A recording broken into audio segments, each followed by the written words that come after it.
22 muna. Bagaman po yun hanggang 52. Okay?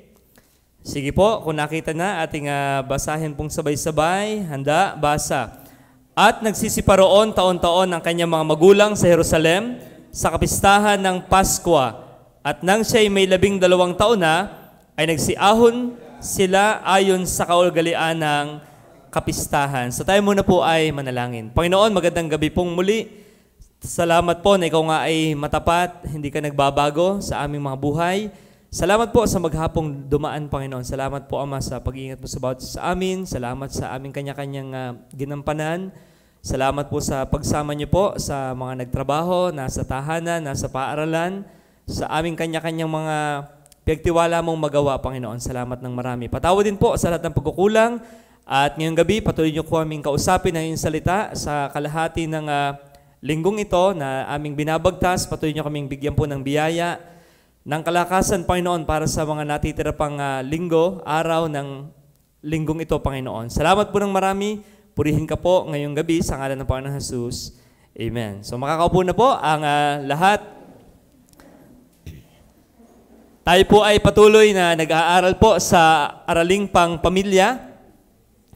At nung nakaraang linggo ay natalakay po ng ating pastor ang yung sa Philippian jailer. At ngayon naman pong gabing ito, ang ating pag-usapan ay isa sa magandang aralin din. Okay? Yung tinatawag na Jesus Earthly Family. Okay? So ang ating Panginoon po, bagaman po siya ay, parang kanina, nasa Bilogo po ako kanina, sabi ng isang bata, Kuya Henry, gaano katanda ang Diyos? Sipin niyo, ang mga tanong ng mga grade 6. Kaya yung dapat 30 minutes lang na pagtuturo ay umabot ako ng ilang sandali. Tapos, nung nabanggit ko na ang Diyos ay walang edad, ay bakit po siya pinanganak? So, nagkakaroon ng ganong mga kailangan i-distinguish po talaga. Dahil talagang dapat nating maunawaan, ang Diyos sa kanyang kakanyahan, wala po yung pamilya. Okay? Sa kanyang being God.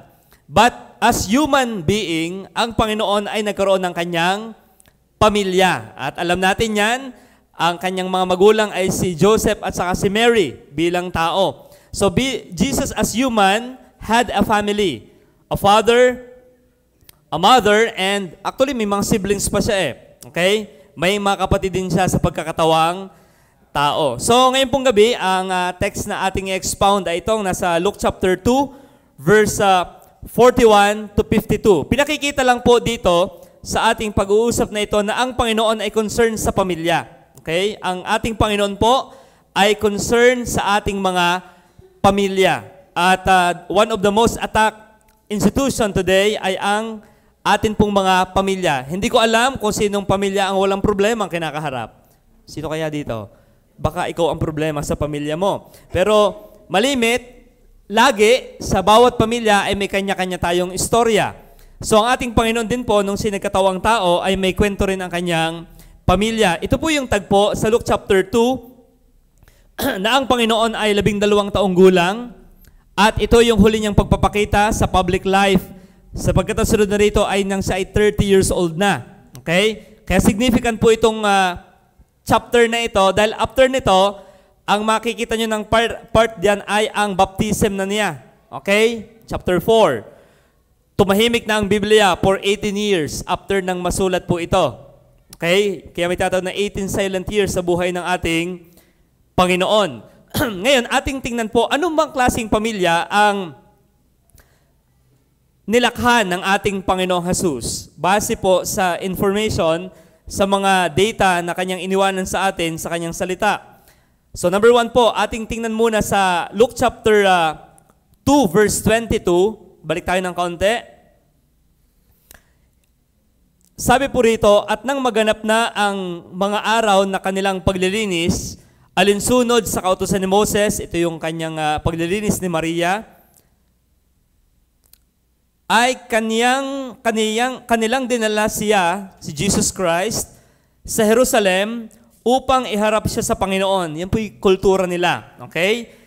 Tapos inyo pong pansinin dito, ang sabi rito, ayon sa nasusulat sa kautusan ng Panginoon, ang bawat lalaking nagbubukas ng bahay bata ay tatawaging banal sa Panginoon. So kung ang anak pala natin ng lalaki, noong unang panahon, talagang dedicated for the Lord, yung lalaki.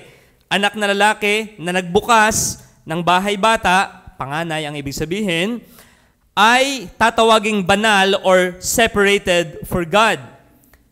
Tingnan po, 24. At upang maghandog ng mga hain, alinsunod sa sinasabi sa kautusan ng Panginoon, tingnan po ang nakalagay dito, 2 bato-bato o 2 inakay ng kalapati. So number 1 na ating makikita po dito, anong buhay ang kinalakhan o family ang kinalakhan ng ating Panginoon? Number 1, it's a simple family. Simple. Hindi sinful. Simple. Okay? Simpleng pamilya. Kaya po nakalagay 2 turtle doves or kalapati. Pinakikita lang dyan na ang kaya lang i-offer ni Joseph at ni Mary ay kalapati. Pamilyar po tayo sa kwento ng lumang tipan sa Leviticus. Pag naghahandog ang mga tao, tupa, kambing.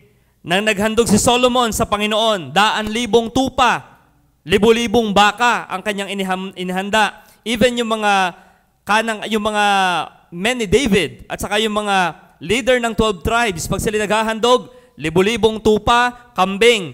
Eh bakit si Maria at si Joseph ay kalapati lang? It pictures na very simple ang buhay na pinanganakan ng ating Panginoon. Opo. So, kaya yung tayo ay minimalist ang ating buhay, hindi tayo extravagant, huwag tayong totoong mahihili sa ibang tao na merong 1 toneladang pera na galing sa nakaw.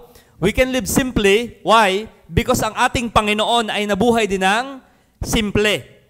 Okay? Ang kanyang pamilyang kinapanganakan ay isang simpleng pamilya. Sa Leviticus chapter 12 verse 8, yan po yung pag-uusap din dyan. Atin lang balikan ng konti. Kasi significant yung, yung 2 turtle doves. Ibig sabihin, pinakikita, bakit dinitalye pa yan ni Dr. Luke? Yan ganyan, upang iparating sa atin na ang Panginoon ay hindi siya isang nepo baby o bata na anak ng mga mayayaman, may silver spoon or golden spoon sa bibig pagkasilang, bagaman he is able to do that kung ginusto niya, na siya ipanganak sa lahi ng mga emperor. Pero ang pinili niyang pamilya ay simpleng pamilya. Leviticus 12 verse 8. Ang sabi po ng salita ng Diyos dito ay ganito. At kung ang kanyang kaya, tingnan po, ay hindi sapat upang magdala ng kordero, ay kukuha siya ng 2 bato-bato o 2 inakay ng kalapati. Ang isa'y pinakahandog ng susunugin, ang isa'y pinakahandog dahil sa kasalanan, ay itutubo sa kanya ng saserdote at siya'y magiging malinis. So ang Diyos talaga ay, ang handog ay conform sa iyong ability to give that time. So ang kaya lang ng mayaman ay tupa, ang kaya ng mayayaman ay toro, pero ang kaya lang ni na Joseph and Mary ay kalapati lang. Okay, so anong ating number 1 point? Simple family. Makikita natin yung simplicity ng kanilang buhay, number 1, sa location na kanyang pinanganakan. Saan po ipinanganak ang ating Panginoon? Yan ay sa bayan na tinatawag na Nazareth. Okay? And pag po inyong binasa, ang history ng Nazareth, siya ay maliit lang na bayan. Siguro mga 50 families to 1,000 people lang naroon or less ang nakatira po sa Nazareth during the Lord Jesus Christ time. So maliit lang na syudad. So ang lokasyon ng kanyang pinanganakan ay small town of Nazareth. At sa John chapter 1 verse 46, nang si Nathanael ay sinasabihan ng mga tao, tingnan ang kanyang reaksyon. Ano ang dating ng bayan ng Nazareth sa mga ibang tao? John chapter 1 verse 46. Kasi sabi, oy, nakita namin ang siya ang ito yung Kristo, nasumpo na namin ang Misaya. Okay, anong dating ang dating sa sinabihan na galing Nazareth? Verse 46, sabi ni Nathanael, 45. Nasumpungan ni Felipe si Nathanael at sinabi sa kanya, nasumpungan namin yaong isinulat ni Moses sa kautusan. At gayon din ang mga propeta, si Jesus na taga Nazareth, ang anak ni Jose. Tingnan ang reaksyon nung nabanggit yung lugar ng Nazareth. At sinabi sa kanya ni Nathanael, mangyayari bagang lumitaw ang anumang magaling na bagay sa Nazareth? Tingnan, ano ang impression pag tinawag na ikaw ay taga Nazareth? Hindi yan Parang pagka ikaw ay tinawag na taga Nazareth, parang negative ang dating po nung lugar. Mahinang lugar lang. Parang saan ka nakatira, Utoy? Ay taga Tondo, ay kaya pala ikaw ay gayaan. Pilyo. Halimbawa, pag sabing dito sa Santo Tomas, may tinawag na lugar dito na Pantay Bata, tapunan ng mga pinapatay sa Batangas. So pag doon ka galing, nako, may lalabas kang magaling diyan. Parang yung may lugar kasi na nakadikit yung kasamaan o hindi pagiging maganda ng lugar. Pag sabing taga Nazareth ka, hindi yan yung Jesus of Nazareth na hospital. Kundi pag sabing Nazareth, mababa ang tingin. Simpleng lugar lang. Okay? Kaya, ano po ang klase ng pamilyang kinasadlakan ng ating Panginoon? Simple lang. Ang lokasyon ng kanilang lugar, hindi sa mga well-to-do na subdivision noong una, sa mga villa ng mga emperor, hindi yun ang kanyang pinili. Ang pinili niya ay isa lang simpleng lokasyon. Okay? So anong implikasyon yan sa atin? Kung tayo pagkalooban ng Diyos ng capacity na makatira sa Corinthian Garden, sa Forbes Park, o sa mamahaling mga subdivision, so be it. Pero kung hindi, okay lang din yun. Bakit? Ang Panginoon natin na may capacity na makapili ng magandang lugar dati, pinili niya ay simple lang na lokasyon. Okay? So, number 2, under ng simple life, makikita natin ang kanyang simple family life sa occupation ng kanyang tatay. Okay? Occupation. Matthew 13:55. Ano ba ang hanap buhay sa Nazareth? Nung aking pong ni-research kanina ng konti ang background ng Nazareth, yan yung agricultural area. May kaunting mga trades na nangyayari diyan at particularly ay ang carpentry. Matthew 13:55. Ang sabi po ng ating Panginoon, ba't Matthew 13? Ba't mali ang... Tama ba? 13. Ako ang mali. Okay. 13:55. Ang binabasa ko pala ay 35. Tingnan niyo po ang sabi ng Bible. Sa 54. Ating balikan ng konti yung 54 para makita natin yung context. Pagdating sa kanyang sariling lupain, Nazareth, ay kanyang tinuruan sila sa kanilang sinagoga. Dito siya nag-aral. Mamaya pupuntahan natin yan. Ano pat sila'y nangagtaka at nagsabi, saan kumuha ang taong ito ng ganitong karunungan at ng ganitong mga makapangyarihang gawa? 55. Tingnan siya. Hindi baga ito ang anak ng anluwage? Alwage sa ating term? Anluwage? Di bali kung anluwag Okay? Ay anluwage. Hindi baga tinatawag na Maria ang kanyang ina? At ito yung mga siblings ni Christ. Si Santiago at Jose, Simon at Judas ang kanyang mga kapatid, 56, at ang kanyang mga kapatid na babae. Hindi baga silang lahat ay nanga sa atin? Saan niya kumuha ang taong ito ng lahat ng ganitong mga bagay? Ano pat? At siya ay kinatisuran nila. Bakit? Dumating ang Panginoon sa kanyang lugar after 18 years, nung siya nagsalita na, nung siya 30 years old na, at sabi ng mga tao, abay, nagsasalita ito ng ganito, ito'y kilala kong tatay, yung alwaging si Jose, at yung si Maria, ay alam ko pa yung chismis ng mag-asawa nung una. Oo, may mga martes Ano ang impression pag tinawag na ikaw ay taga Nazareth? Yung chismis ng mag-asawa nung una. Okay. Oo, may mga martes Ano ang impression pag tinawag na ikaw ay taga Nazareth? Palagay mo, ano nga? Okay. Okay, so number 2, yung tinatawag na occupation, ang simple family niya ay nakita sa simpleng hanap buhay. Okay? At ang hanap buhay po ni Joseph, at sa Israel, ang kultura, pagka ikaw ay 12 years old, ikaw ay tuturuan na ng iyong tatay ng kanyang craft. Kung anong iyong ama, yun din ang ituturo sa iyo pag ikaw ay 12 anyos. At parang lilipat na sa teenager, kumbaga nasa twin. Papunta ng teenager sa ating term ngayon.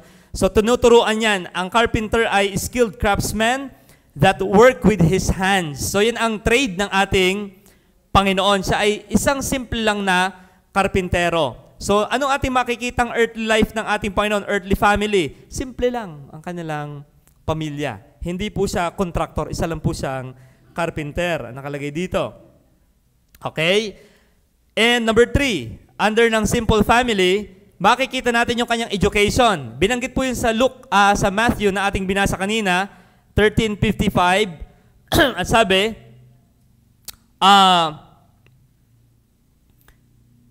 54, pagdating sa kanyang sariling lupain, ay kanyang tinuruan sila sa kanilang sinagoga. Ano yung sinagoga? Ang synagogue ay parang tuklong sa ating modern time. At sabi po rito, ang education. So, Jesus Christ has a simple location, ang kanyang family. Jesus' earthly family has simple occupation.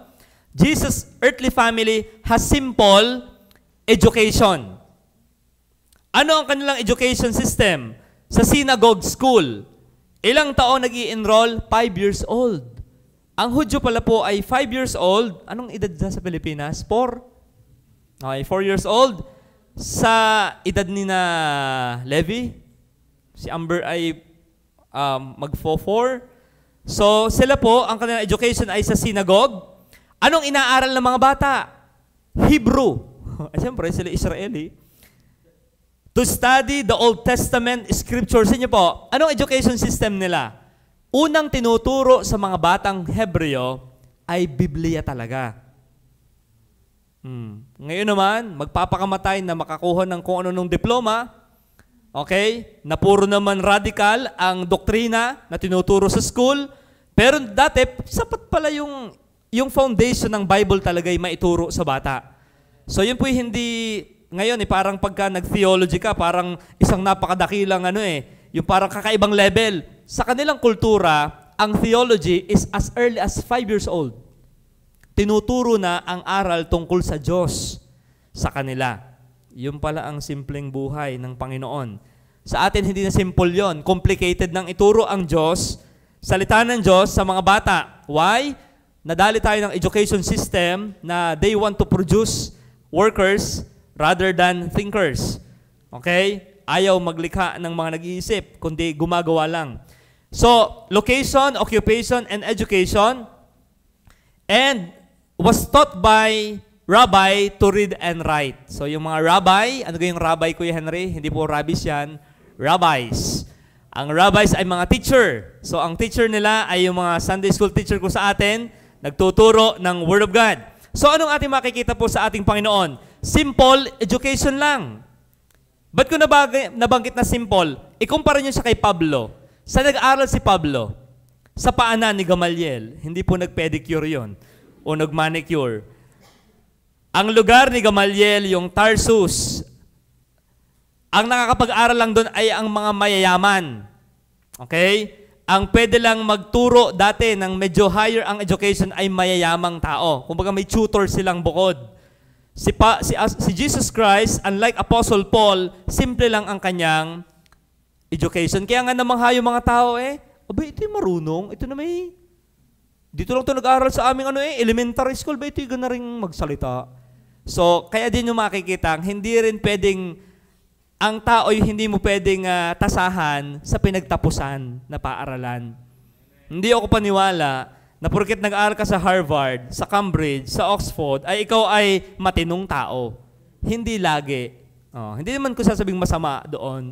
Pero wag din tayo madadala, mga parents, na dapat ang anak ko ay sa pinakamagaling na baklang teacher. LGBTQ. Woke ang culture na dinadala. Ayain nang sa simpleng school lang na itinuturo ay matitino pa ang guro at nagtuturo pa ng doktrina ng Biblia. Kesa dadali natin sa isang prestihiyosong paaralan at title pa lang itang ko, naku, paglabas ay NPA na. Naunawaan niyo po yon? So hindi tayo against dyan. Dapat ay well-educated. Pero tulad ng ating Panginoon, we can live a simple life na hindi tayo nakikipagsabayan sa nag-aaral ang anak mo. Naku, walang binatbat yan sa anak ko. Ang anak ko ay nag-aaral doon sa kangkungan. So ang Panginoon, kung siya nabubuhay, very simple lang ang buhay ng ating Panginoong Hesukristo. Okay? And yan po ang isa rin sa nagiging problema, lalo na may mga magulang na. Saan ka pa-aaralin ng anak? Paano magpapaaral? Pero let's never forget, ang foundation of all education is the Word of God. Sabi nga ng room ng isang nabasa ko sa Good Shepherd na room, may classroom na nakalagay ay, education without God is a broad way to hell. Nakalagay sa isang classroom sa Good Shepherd, sa GSCAB. Education, dati, hindi ko lang alam kung nandun pa yon. Education without God is a broad way to hell. Ang pag-aaral na walang Diyos ay malaking daan puntang impyerno. Bakit? Tumalino lang para lumaban yan sa magulang isang araw. So, number 1, Jesus' earthly family is a simple family. Ayan. So, yan ipangarapin din natin. Yung simpleng buhay lang. May 1 billion kang nakukurakot, taon-taon. Hindi, yung simple. Ano ba ang simpleng buhay? Binanggit ng Bible. Sabi ni Apostle Paul, pag kayo may pagkain at kayo may pananamit, kayo ay masiyahan na. Tama po ba yun? Pag may pagkain. Ang laki ko na nga ngayon eh. Pag ako nananalamin, ang laki ko na. So, hindi tayo pinabayaan sa pagkain. Sa pananamit, naka-Onesimus din namang barong. Pag nagpipreach pa minsan. Hindi tayo pinababayaan ng Diyos. Kaya yung napapanood natin na yung maraming craving, maraming ini-offer ang SM, ang Timo, ang Shopee, lahat ng bagay, para mong gustong bilhin lahat. No. You can live a simple life. Pwede mong piliin na hindi tayo madala ng sobrang yung uso, gustong meron din ang buong pamilya mo noon. You can live simple life. Okay? At kaya hindi makakapagbigay kasi ang maraming pinagkakagastusan kung ano-ano na hindi naman priority. So, simple life. Kaya kung ang ating buhay po ay hindi tayo rich, hindi tayo above the average, that's all right. Hindi tayo para makipaghabulan sa daigdig na ito at tapatan natin ang yaman ng mga ibang tao. Dahil hindi standard sila. Dapat naintindihan po natin yan. Kasi even si Asap ay muntik ng matisod dahil dyan. Alam niyo si Asap, yung palabas tuwing tanghali.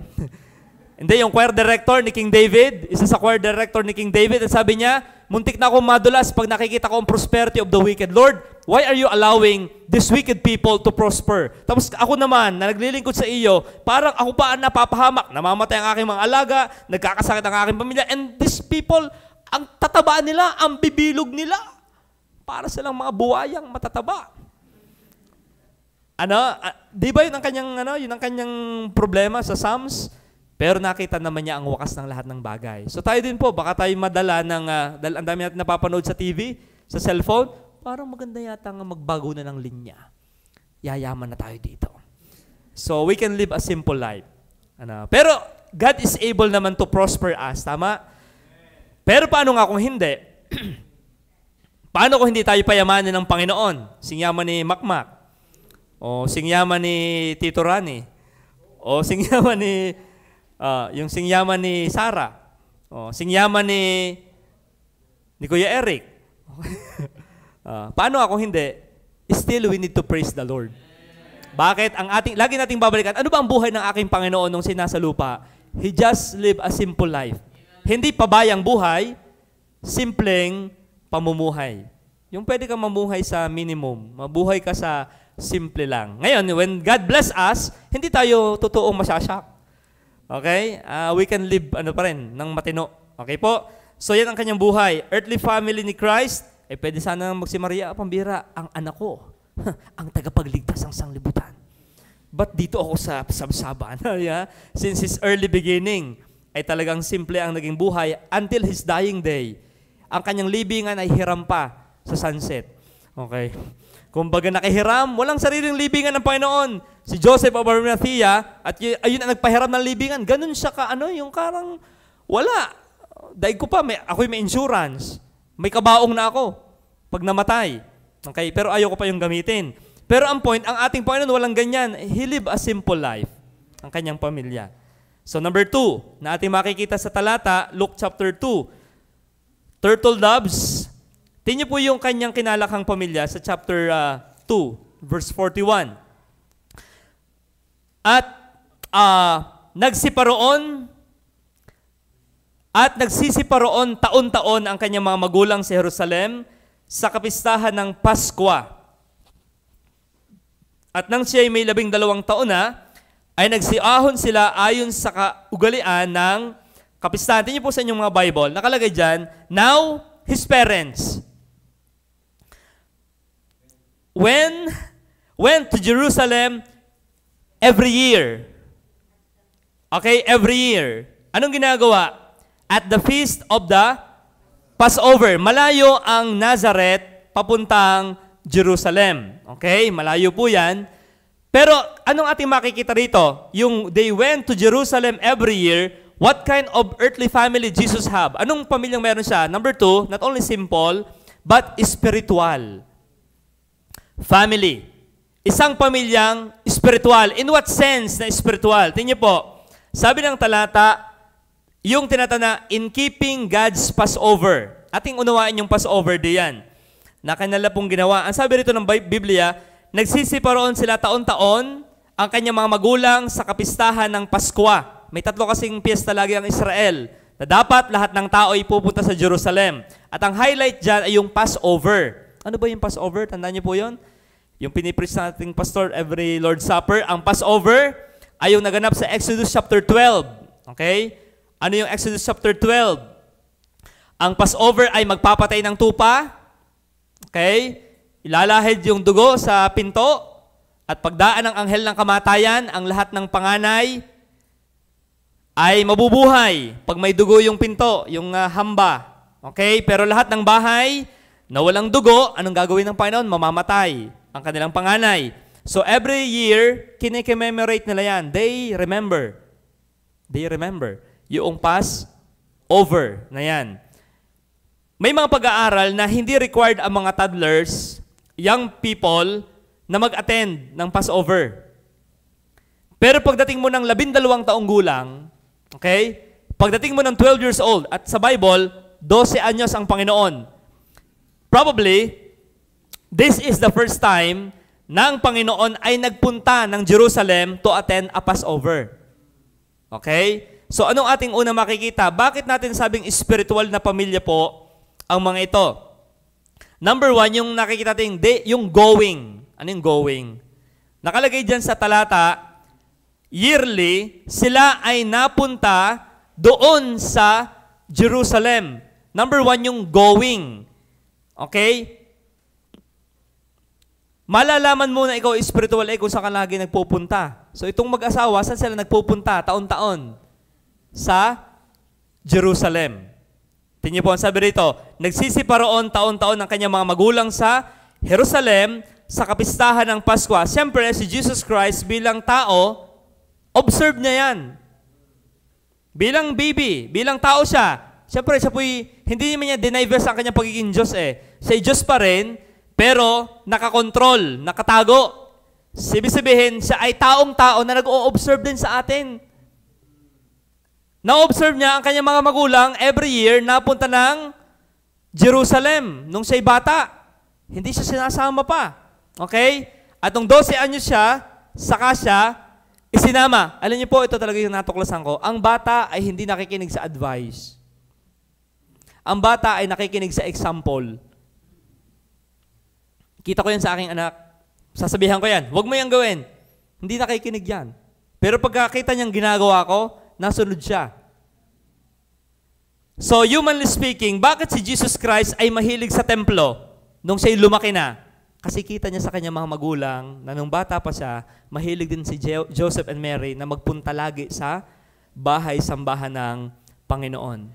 Totoo po yan. Alam niyo bakit maraming atheist at agnostic ngayon na mga young people? Kasi maraming magulang ang hindi na religious. Bakit maraming kabataan ngayon na agnostic? They do not know if God exists or not. May Diyos ba? Hindi ko alam. Pero meron, pwedeng wala. Agnostic. Or atheist. Walang Diyos. Bakit nagkakaganyan ang generation ngayon? Kasi maraming mga magulang ang hindi na palasimba. Si Jesus, namulat siya sa isang pamilya na kahit mahirap, mayaman naman ang espiritu. Bakit? Mahilig pong sumamba. Kaya yung ating ginagawa po na effort sa mga bata when we are going to the church building, going to prayer meeting, going sa church activities, yan po'y napakagandang investment. Kasi nakita natin sa buhay ng ating Panginoon, ay siya'y Diyos. Kung tutuusin, alam naman niya lahat na eh. Pero kita niya. At ito nangyari pa. Not only going, nagpapakita muna ng halimbawa, yung mag-asawa for 12 years. And then, bringing. Dinala na siya. Based sa kultura nga po ng Hudyo, pag 12 taong gulang na ang bata, dapat yan ay nagsisimula ng turuan. Okay? Servant of the covenant and then servant of the law. Ibig sabihin, si Christ ay dapat ay gumagawa na rin ng sinasabi ng kautusan. Kaya po sabi rito, sa verse, in training the next generation that's bringing up. Tingnan po, ang sabi rin 42. At nang siya'y may 12 taon na, ay nagsiahon sila. Okay? Sa 41, parents lang ang binanggit dyan na they went from year to year. Inyong tingnan po ha, ang pinag-uusapan. Sa 41, his parents go. Sa 42, ang nakalagay na dyan ay hindi na lang parents. And when he was 12 years old, they, kasama na siya. So may distinction yung 41 and 42. Ano yung number 1? Nagpakita muna ng halimbawa yung mag-asawa. Okay? They are going. Number 2, hindi lang sila nag-go. Nang panahon na si Kristo dapat ding dinadala, sinama na. Okay? So mali din yung, anak, diyan ka na muna sa bahay ha, o maglaro ka na lang, at ako'y sisimba. Mali yun. Ay lalo din ba yung mali na, tatay, maglalaro na lang kayo dyan at kami nilang mga anak nyo sisimba. Mali din yun. Okay, magdota na lang po kayo dyan. O kaya kayo po yung mga kending na bibitak-bitak o yung kulay-kulay na nagsasama-sama. Yun, ganyan gawin nyo maghapon. Hindi tayo ganun eh. Dapat kung ang tatay ay napunta sa simbahan, pati ang mga anak. Kung anak ay nasimba, dapat din ang mga magulang ang nangunguna dyan. Okay po, yan po nasa sa Bible eh. So, Jesus Christ saw an example. Going. Number 2 ay bringing. Dinala na rin siya. At bilang tao, siguro po yung namamangha, ang ihi ng mga tupa, baka. Siguro din niya rin napansin yung mga itong mga nagtitinda rito. Pero hindi pa niya nilatigo dyan, ha? Hindi pa. Hindi pa yan yung time na yon. Iba pang tagpo. Bata pa siya, baka pag hinaplit niya at pagtatob yung table, ang bata, ito, kanino nga anak ito? Hindi pa niya yung ginawa. Okay? Pero, mula 12 anyos hanggang 30 years old, ang Panginoon taon-taon din yan. Umaatin niya ng Passover. Okay? Yung pag-alaala sa pagliligtas ng Panginoon, knowing na isang araw, siya rin yung Passover na ihahandog. Alam niya yun eh, na yung pinapatay na tupa, siya yun. Simbolo niya yun. Okay? Kaya taon-taon, si Christ ay hindi nakakalimot ng mission niya kung bakit siya nagkatawang tao in the first place. Okay? Hindi siya nung nabautismo sa kanya niya, naalala, ako nga pala yung Misaya. No.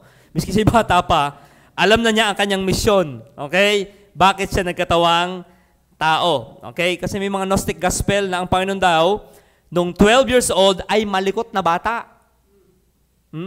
Meron po mga Gnostic gospel na ganyan, mga apocryphal. So, si Jesus Christ ay pilyo nung bata. Kaya tumahimik ang Bible nung silent years. Hindi. Ang dalikot ng utak, ano? Sabi nga ng Bible, huwag kang hihigit sa nasusulat. So, wala nakasulat na ganun, so huwag tayong hihigit doon. Okay? So, going, bringing, tingnan po ang ginawa nila, ituloy natin yung talata. Verse 43. And when they had fulfilled the days. 43, at nang kanilang maganap na ang mga araw. Ano pong makikita natin dito? Yung sa word na maganap na. Sina Maria at Joseph, nagpakita talaga sila ng magandang halimbawa kay Jesus Christ na hindi lang napunta sila, naisama siya, at sausaw lang. Ang sabi doon, they fulfilled. Yung word na fulfilled ay tinapos. Ito po yung dapat nating ipag-pray na mga magulang din po. Na pag tayo nag-umpisa sa buhay pananampalataya, let's pray na hanggang sa huling sandali ng ating buhay, makita tayo ng ating mga anak na naglilingkod sa Panginoon. They fulfilled the days. Hindi yung nung una ay magkakasama and then in the middle of the life, iiwanan mo na ang iyong anak, ang iyong pamilya, and kayo nang bahala sa buhay nyo.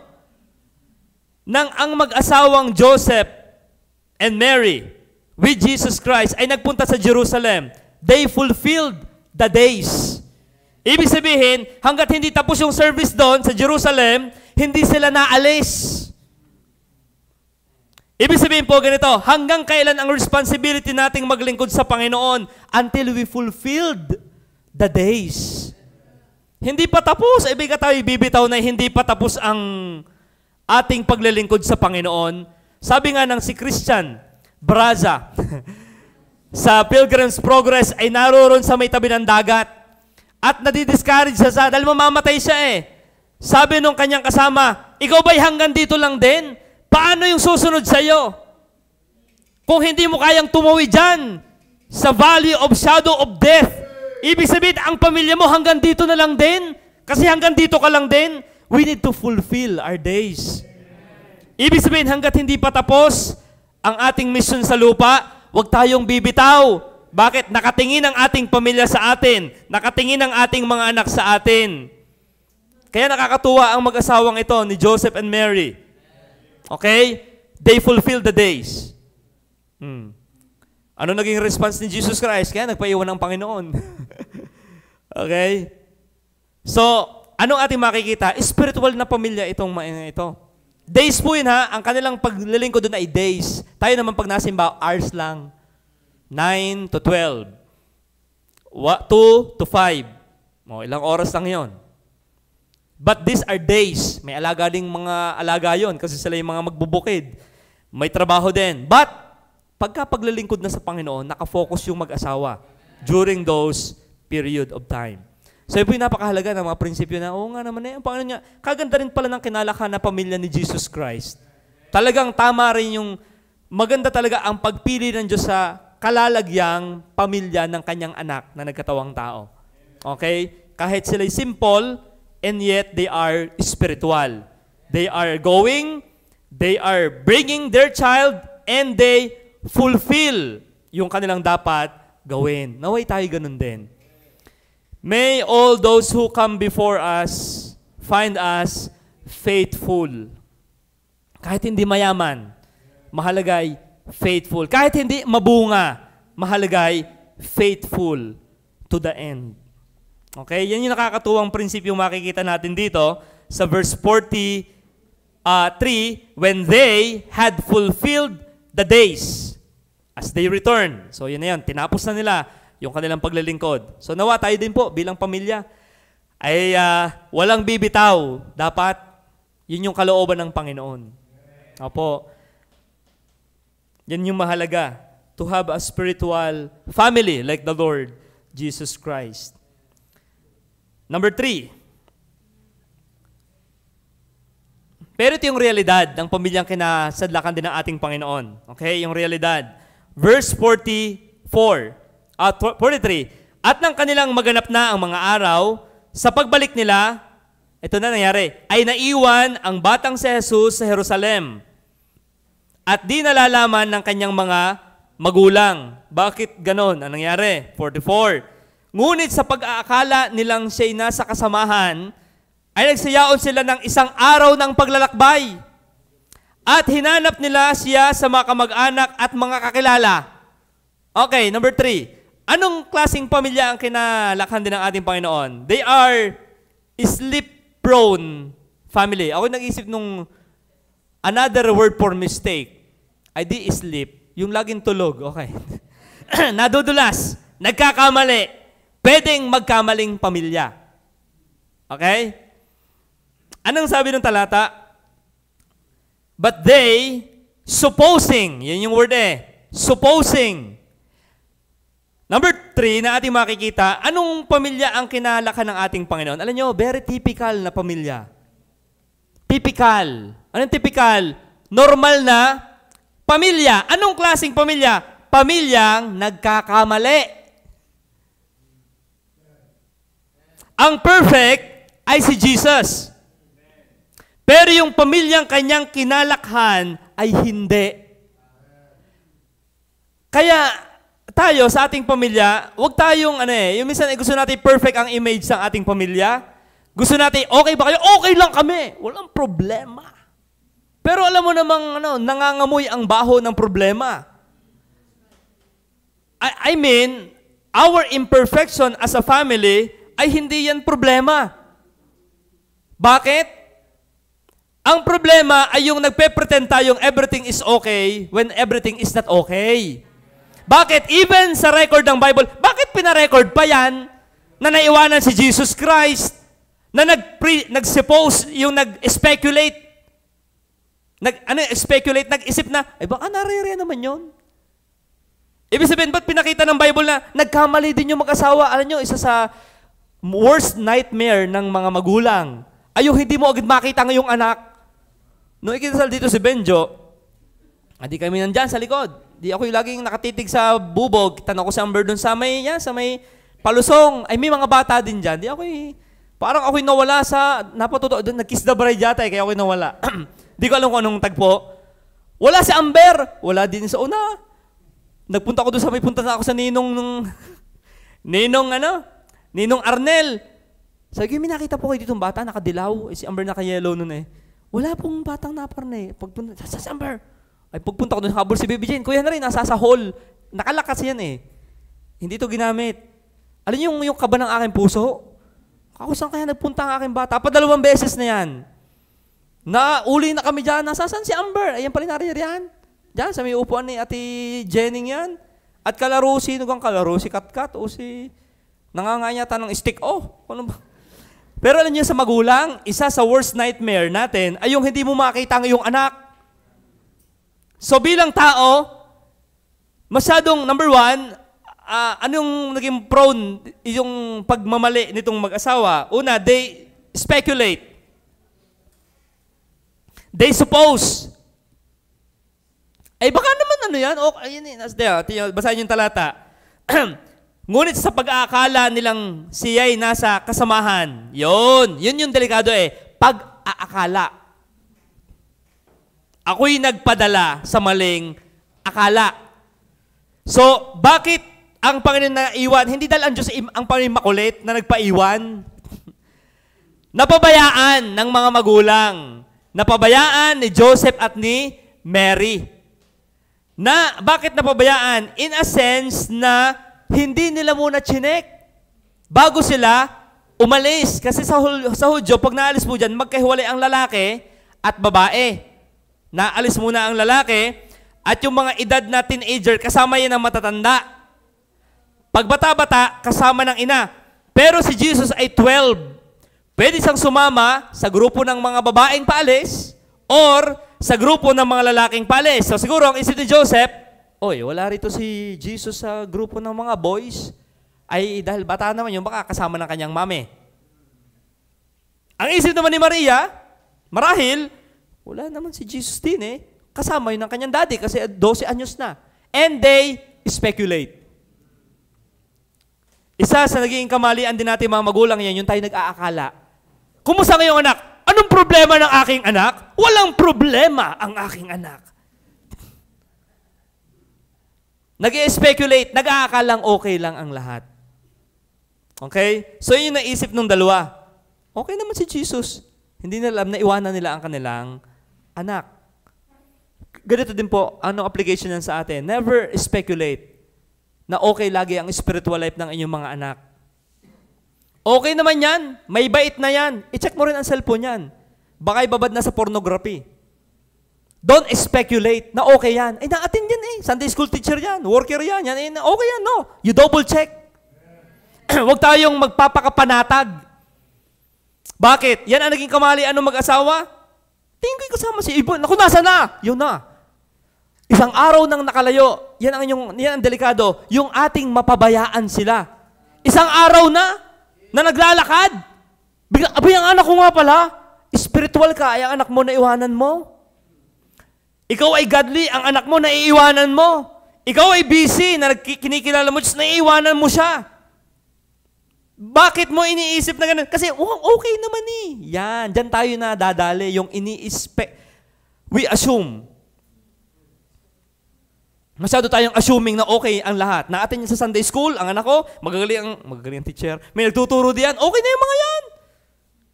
Kinukuha naman ni Kuya Henry ang cellphone ng mga yan pag-linggo. Kaya hindi mo alam kung anong pinagpupunta na sa thread, sa messenger, sa YouTube, sa Google. I-check nyo. Lalo kayong mga magulang po na ang anak ay nasa inyo pang custody. Huwag nyo assume na, okay yan. At pag natanong ng worker, sasabihin pa, anong problema ng anak ko? Ikaw ang problema ng anak mo. Masyado kang assuming na okay ang lahat. At nasasaktan ka pag ikinokorek na siya. Dahil pride natin yan ang tingin mo, mali ang pagpapalaki ko sa anak ko. Hindi naman halata. Okay. Hindi, totoo yan. Bilang magulang. Pero anong tama? Huwag kayo mag-a-assume. Laging it's better to revisit. Totoo ba? Okay nga ba? Parang nagbabasa ng Bible. Nagbabasa po ako ng Bible. ay pinatay ang ilaw, abay naliwanag. Ay buhay pala yung cellphone sa gitna ng ano. Inay, kumusta ka? Nagbabasa po ako, Daddy. Pinatay bigla nung tatay yung ilaw, inaliwanag. Aba, lumiliwanag po ang salita ng Diyos. Ang salita mo yung ilawan sa aking landas. Lulukuhin mo pa ako. Okay? So yun ang technique. Para malaman kung nagbabasa ka ng Bible, patay yung bigla ang ilaw mga magulang. Pag ang kumot ay nailaw pa, dala pa ang cellphone sa higaan. Dapat ang cellphone ay nakakabinet na pagkagabi. Dapat ang cellphone ay nakalayo. Yan ay nasa may paanan, hindi nasa unan. Ano totoong pinagchat-chat pa pagkagabi na? Negosyante ka? Ikaw ba'y si Kuya Lito nang pag may patay laging na minatawag? Naintindihan ko yun kasi may patay. Ayaw i-schedule ng Lunes para ano. Pero ang punto, sleep prone. We are prone na magkamali. Isa sa pagkakamali na pwede mangyari sa akin at sa ating mga pamilya, yung tayo mag-akalang, ang anak ko na may ayos yan. Hindi ako naniniwala. Gusto kung si Amber magkakabait ay sana'y maalalayan namin yan dyan sa ganyang aspeto. Hindi yung, natuturuan na naman yan ng mga Sunday school. Kabarkada namin yung mga worker. Yun nga kaya nga. Okay. So, they speculate. Never assume. Marami mga predator inside the church. May mga nasa loob ng simbahang hindi tama ang isip. Nakapalda lang pero lalaki. Hindi, yung isip. Meron, hindi tayo bata po sa, matagal-tagal na rin naman akong baptist, hindi lahat ng makakasalamuha ng ating mga bata ay matitino at dudoktrinahan ng tama ang ating anak. So never speculate too much. Okay, kasama naman yung kanyang mami. Kasama ng daddy, pala hindi kasama parehas. Okay? Ikalawa, nung nawala, they sought him but in the wrong company. Tingnan nyo, saan hinanap? 2 verse 44. Nang pag-akala nilang nasa kasamahan, yun akalay nasa kasamahan pa, nagba-Bible study ang alam ko yung umalis. Naku, Bible study. Hindi ho namin kasama. Nangyari na yun dito. Tawag ang pulis sa akin, tawag ang barangay captain sa akin, tawag ang mga konsyal ng barangay. Brother, nadyan daw. Ha? Ay, naitana na. Naging tagpuan ang simbahan. Yung may kinakasama na ho ngayon. Okay, dito nangyari. Diyan. Doon tagpuan sa may tindahan, pero galing simbahan. So, akala'y nasa kasamahan ng mga banal, yung pala'y may kanyang lakad. Sino yun? Huwag nyo nang itanong sa inyo, katabi hindi nila kilala yun. Okay. Ako ang may alam. Baka machismis nyo. Si ano yun? Ako ang inyong tanongin. Sino yung brother? Okay. Diyan nagsisimula ang chismis Hindi mo na itanong sa piyang galingan. Sino siya sabi mo? Itanong mo sa akin. Hindi yung nag-iisip ka ng iyo dyan. Okay. Sino siguro yun? Sino sabi sa iyo? Bakit di mo ako kilala siya, sabi ko Okay. Kayo talaga, parang ako kayo nag-iisip agad. Okay. They sought him in the wrong company. Saan hinanap? Hinanap nila siya sa mga kamag-anak at mga kakilala. Okay? So, minsan tayo dito nagkakamali din. Pag nagka-problema, instead of looking toward, saan ka galing? Saan ka nawala? Ay, dito nawala, dito hanapin. Saan nawala? Jerusalem. Medyo mo hinahanap sa nandyan. Alam niyo, isa rin po sa maganda talagang ating maalalang prinsipyo dito. We are prone to sleep na doon nawala, doon mo siya babalikan. Revelation chapter 2, alalahanin mo kung saan ka nawala. Yun ang balikan mo. Saan nagsimula ang backsliding ng iyong pamilya? Nung hindi ka na nagbabasa ng Bible, hindi ka na nagpe-pray, masyado ka na na-overcome ng economic na paghabol sa pera, sa kasikatan, sa approval ng tao. Doon nagsimula. Edi tingnan mo doon, saan ka na galing sila? Jerusalem! Tingnan, hindi doon muna hinanap. Baka naroon yun. Saka pa nila na-realize, doon yun nawala. So, kaya sabi ko nga po, ang family yung kinasadlakan din ng ating Panginoon, hindi omniscient na tulad niya. Nasaan kaya yun? Sabi ni Merit, focus. Hindi sila ganon. Natulad niya. Teka, magkakagibusin at pupuntahan doon. At dadami siya. Hindi, talagang normal lang na pamilya yung mag-asawa. Very normal. Nagkakamali. Tayo din po'y ganon din. So sa ating pagiging magulang, hindi hindi maiwasang mayroon tayong mga pagmamali ng pagpapalaki. O meron tayong pagkakamali sa ilang decision making natin. Kasi that's part of life. Pero lang, ito yung mga dapat nating kamalian na error to avoid. That we speculate, that we sought Him but in wrong company. Okay? At nung natagpo na, ito nyo, verse 46.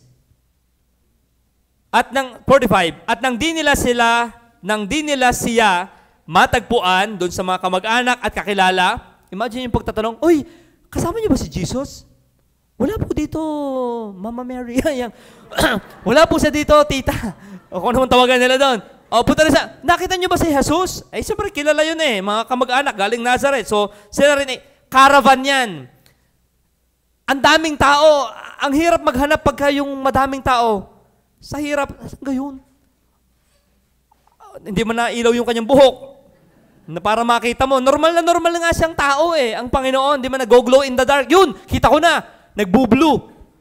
Wala naman, talagang siya'y normal. Kaya nung hinanap nila, talagang, nasasan kaya yun? At verse 45,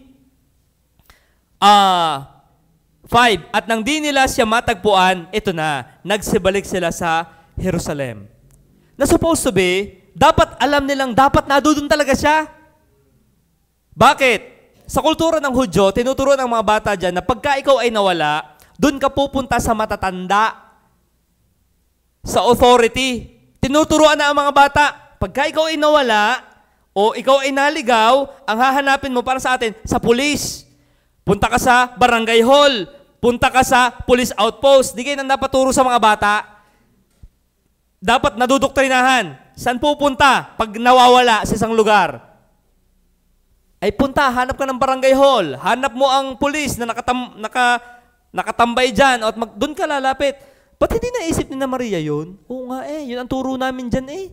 Na pag nawawala, go to the temple. Kasi ang safe na place sa batang nawawala ay templo. Nung unang panahon. Number 3. They seem not to understand Him. Tingnan, sabi sa verse 50. Nang di matagpuan, nangyari na nang makaraan ng 3 araw, hindi man 3 days sa dire-diretso. One day, isang araw. 1 day, 1. Pagbalik, 2. 3rd day, saka pa nila nakita. Hindi man buong 3 days na gano'n, kundi 1 day, naglakad. 2, count yung pabalik. 3, doon nila nakita ang Panginoon. Okay? Sa isip ko dati, 3 araw na, yung as in 24 hours. Hindi naman ganun na araw na ganun talaga katagal. Pero mahaba ding pagbalik yon. Ano sabi po ng verse na ito? At nangyari nang makaraan ang 3 araw, ay natagpuan nila siya sa templo. Na nakaupo sa gitna ng mga guro, na sila'y pinakikinggan, at sila'y tinatanong. At ang lahat ng sa kanya'y nakakarinig ay nagsipanggilalas sa kanyang katalinuhan at sa kanyang mga sagot. Ito yung sabi ng ibang theologian na ang Panginoon ay somehow, yung siwang ng kanyang galing bilang Diyos ay kanyang yung batang ari ka galing. 12 anyos. Ang galing ng kanyang theology. Parang ano kang ginagawa pagka 12 anyos? Ano sabi ni Mark sa akin? Si Charlie Kirk daw, 18 yung nagtayo na ng sariling parang kumpanya o ano. Sabi, ano kang ginagawa natin ng ganaring edad? Ewan ko, paano hahanap ng botox? Ibig sabihin ko, yung 12 anyos ng unang panahon, 12. Ilang taon ka na, Carl? 14. Ikaw? 14. Sinong 12? 12. Ang kausap mo ay mga theologian, doctor of the law. Anong ginagawa ng 12 anyos ngayon? Nakatingin sa cellphone, nausok ang mata, nagpapalaki ng hinlalaki. Walang alam sa theology. Pero si Christ, sa ganung kamurang edad, hindi dahil sa Diyos kultura nila na 5 taong gulang pa lang, 5 years old. Dapat maalam ka na sa Bible. Ang Muslim nga, dinudoktrinahan ng pasabugin ng katawan, ganyan. Ay tayo talagang matindi. Okay? Kaya as young as 12, ang Panginoon ay nakikipag-usap. At ano yung kanyang naging comment? At sila, nang nakita siya, ay nangagtaka. Pati yung mga magulang, aba, alam niyo, naglalahok yung damdamin minsan pag nakita mo yung anak na nawawala. Pero kita mo maganda naman ang ginagawa. Parang, kanina, bihira. Pero kita mo, abay, may tinutulungan naman Parang gusto mo nang asabaran ng alangan Nang makita nila ang Panginoon, ay nangagtaka sila. At sinabi sa kanya, okay, anak, bakit ginagawa mo sa amin ang ganyan? Narito ang iyong ama at ako ay hinahanap kang may hapis. Anong sagot ng ating Panginoon? At sinabi niya sa kanila, bakit ninyo ako hinahanap? Hindi ba katalastas ninyo na dapat akong maglumagak sa bahay ng aking ama? Tingnan, ang sabi ni Mary, hindi nanagot ang Panginoon po dito Behold, thy father and I have sought thee sorrowing. Talagang hindi sila basta naghahanap na umiiyak. Pambihira na sasana ang ating anak. Anxious na sila parang nagwo-worry na. Lalo pa naman tayo mga magulang. Pag sagaling mag-imbento ng ating isip, nung si Iningay nawala, nung dito na nakita, sabi ko, ito'y naglalandi ng kuryente. Bakit ito'y nakakahawak ng wire kung saan dyan? Ito'y nagpunta na sa banyot, napalak. Sa ang daming, imahinasyon. Pwede pa nauwi ang aking anak. Dapat inarito na yun Bakit nang namamaklan? Wala pa yun din Di ba?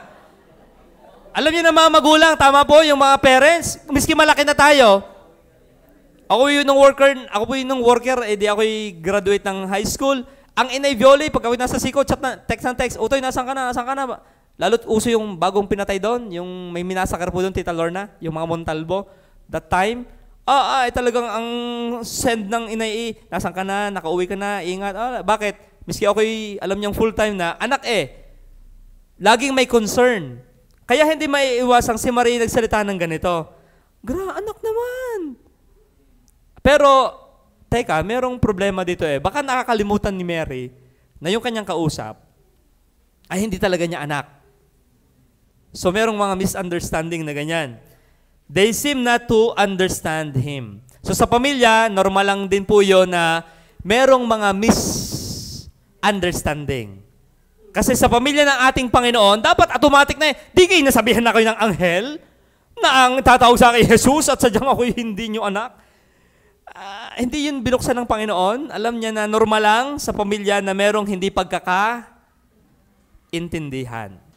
Okay? Kaya kung sa ating pamilya mayroon pong ganyan, hindi po tayo, hindi unique yun. Normal lang yun. Na merong hindi parehas ng alam ni Joseph at ni Mary kung sino si Jesus. Sa tagal ng panahon na nangyari yung hula, 12 years na.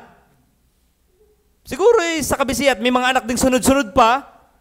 Oo nga, Kaya sabi ng Bible, anong nakalagay? Yung binulay ni Maria ito sa kanyang verse 50, at di nila naunawa ang panalitang sa kanila'y sinabi.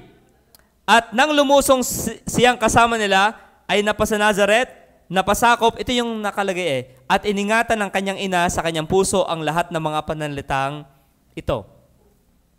Nung marinig ni Maria,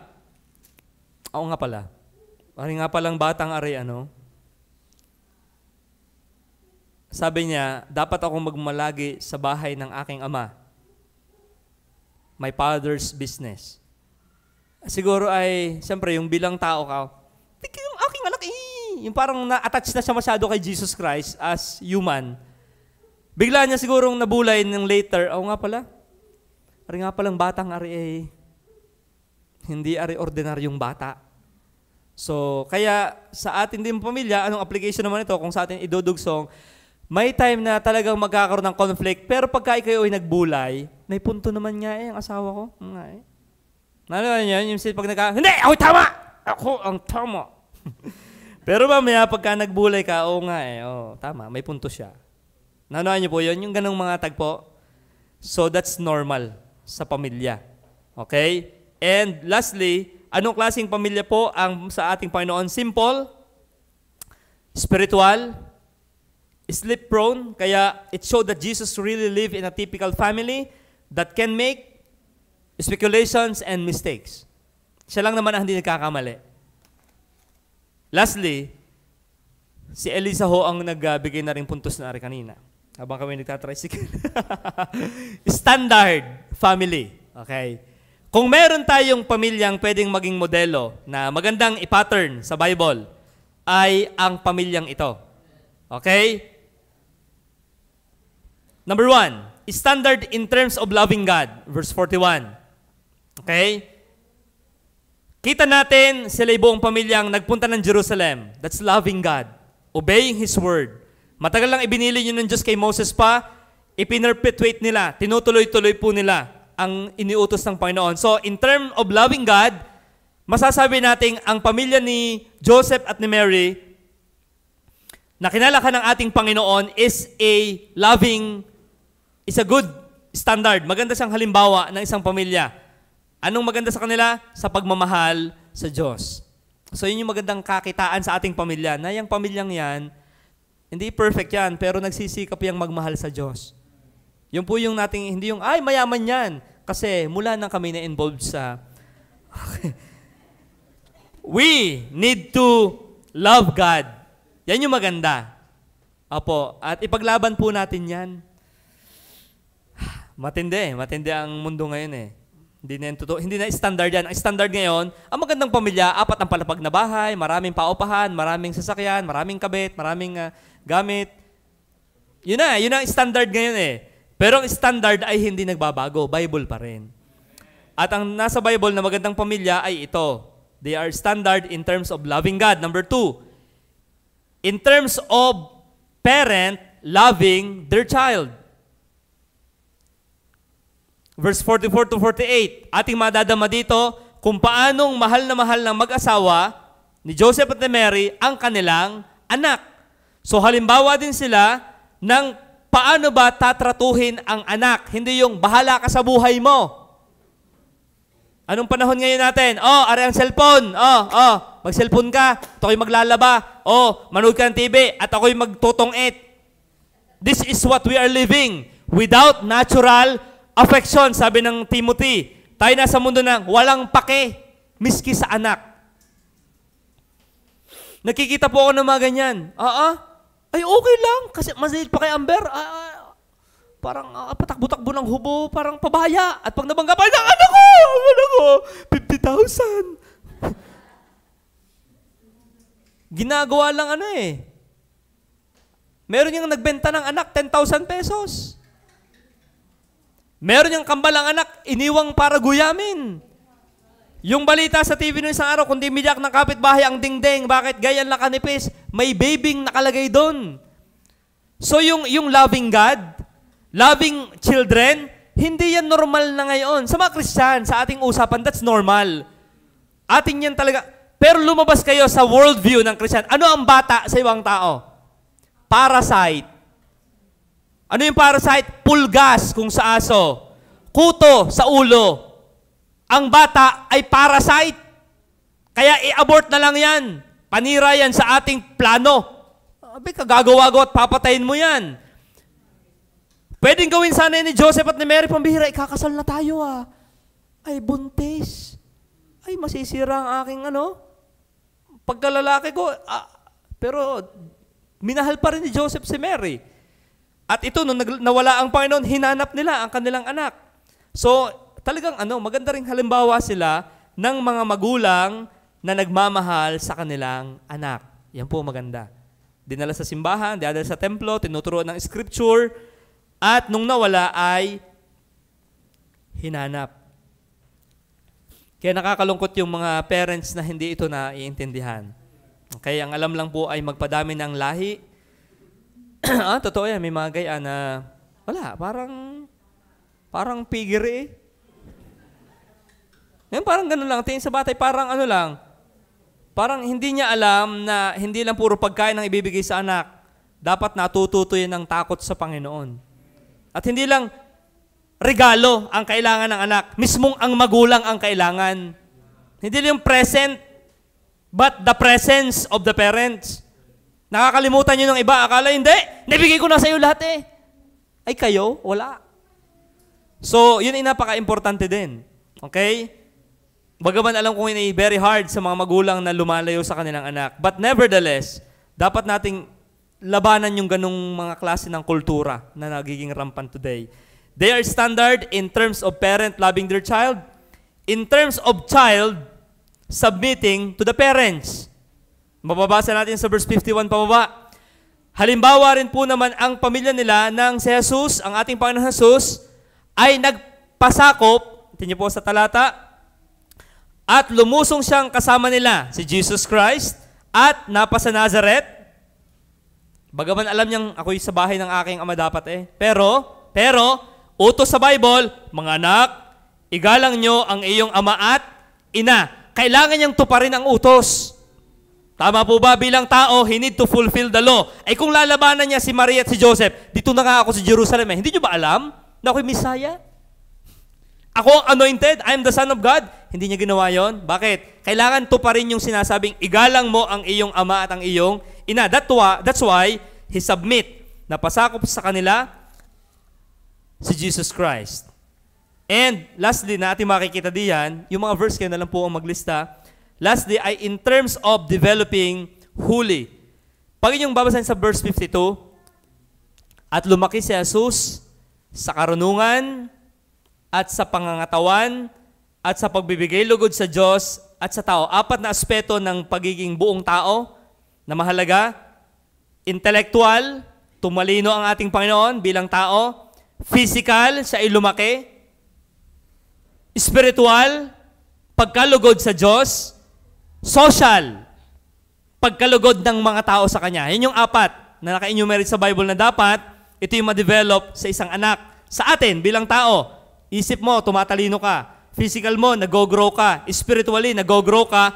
Yung social life mo ay nag-grow din. Yan yung 4 na nakalista sa Biblia. At inyong balikan yung verse 40. Yan ay nung siya magti-teenager na. Even nung siya toddler pa, si Jesus Christ. Balikan niyo yung verse 40. Ito ay nang siya baby na. Okay? Baby pa siya ha? Itong verse 40. Yung verse 52, nung siya ay binata na. Tingnan sa verse 40. At lumaki ang bata, at lumalakas, at napupuspos ng karunungan, at sumasa kanya ang biyaya ng Diyos. Same. Bata, nung siya'y bata pa, ito na siya. Nung siya'y lumalaki, ganun pa rin siya. Adigi standard nga ito, na magandang, paano ba masasabing napalaki ko ng ayos ang aking anak? Anong standard na masasabi kong napaayos ko ang aking anak? Ito yung pwede natin maging parameter. Kumusta ang kanyang intellectual knowledge? Ikalawa, kumusta ang kanyang physical well-being? Ikatlo, kumusta ang kanyang pagkatakot sa Diyos? Kumusta ang kanyang relasyon sa Panginoon? At kumusta siya sa ibang mga tao? Yan ang nakalista sa Biblia na katangian ng ating Panginoon na pwede natin maging standard. Kaya po ngayon pong gabing ito, isa sa magandang pamilya na binanggit po sa Bible na pwede natin maging pattern ay ang buhay, naging pamilya ng ating Panginoon nang siya'y nagkatawang tao. Isang pamilyang simple lang, living within their means. Ikalawa, spiritual na pamilya. Ikatlo, aminado na nagkakamali na pamilya. Yung kanyang mga magulang. Ika-4, ganun pa man, they can be a standard. Maganda silang maging halimbawang pamilya. Pagpalain po ng Diyos ang kanyang mga salita, tayo po'y manalangin. Panginoon, salamat po sa buhay